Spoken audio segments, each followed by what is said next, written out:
The Miami Heat are up 2-1 on the 1 seed in the East. 121-99. Jimmy Butler pumps in 30 points, followed by Duncan Robinson and Kyle Lowry off the bench. Duncan Robinson, have a birthday kid. His 29th birthday, goes for 20 points. Kyle Lowry, 15 points. They scored 59 points off of their bench, did the Miami Heat. That was really the story of this game. Also, they went on a 19-0 run in the first half. Milwaukee couldn't buy a bucket. Jimmy Butler had 17 first-quarter points. Went out of the game for a little bit, went to the locker room for an injury, but came back in the second half. Came to the sideline, so you'd have to think it's not serious. I'm not going to sit here and speculate, but it's not serious if he's coming back to the bench on the sideline. They led by as many as 20 early in the game. They finish with a 22-point win as they take Game 3 at home in Miami. All right, back here at CBS Sports, NBA writer Colin Ward-Henninger. Colin, your reaction here to Miami beating the Bucks, of course, without Giannis Antetokounmpo, 121-99, 59 bench points.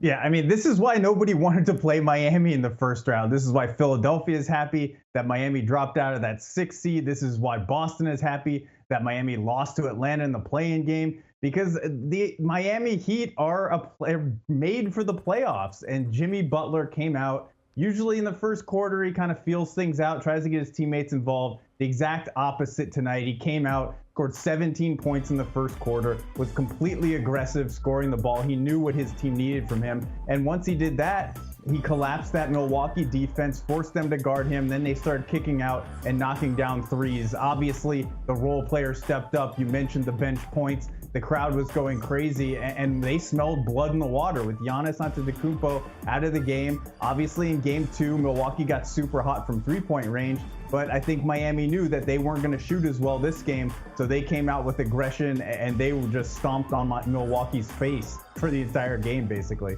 Yeah, that bench was critical in this game. 59 bench points led by Duncan Robinson, and Victor Oladipo also chipping in at 8 points. But also got injured in this game. And you know him coming back from multiple injuries, had to be helped off the floor. What did you see from this bench in particular?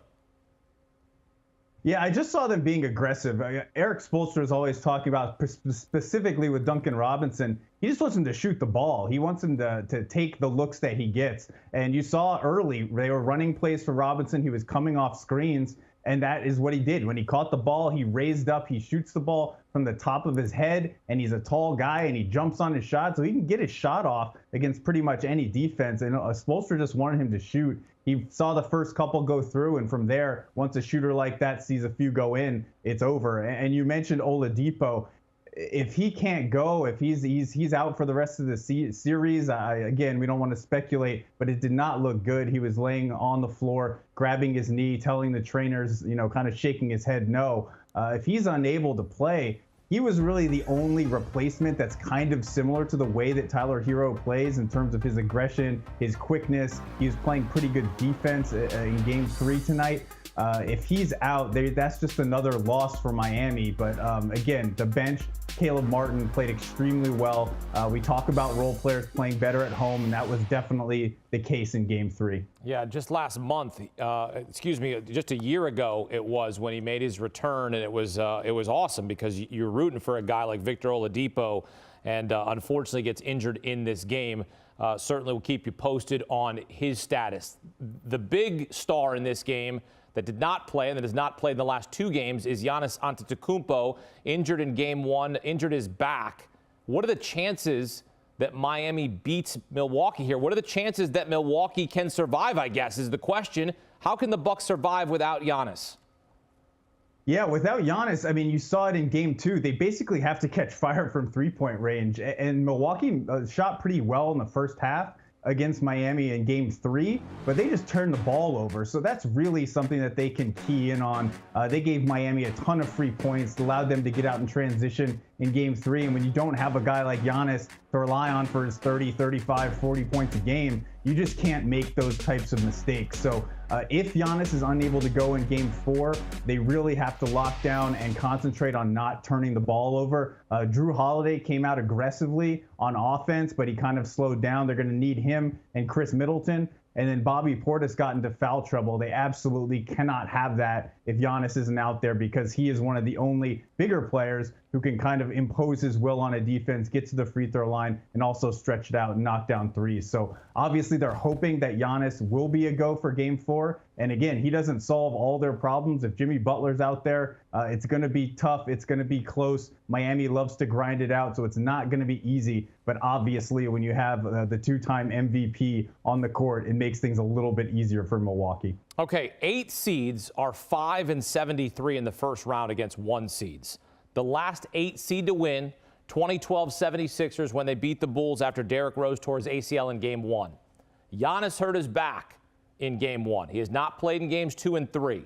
When do we start talking about an 8 beating a 1? Are we ready to start talking about that right now, Colin, or do we need to wait a couple days?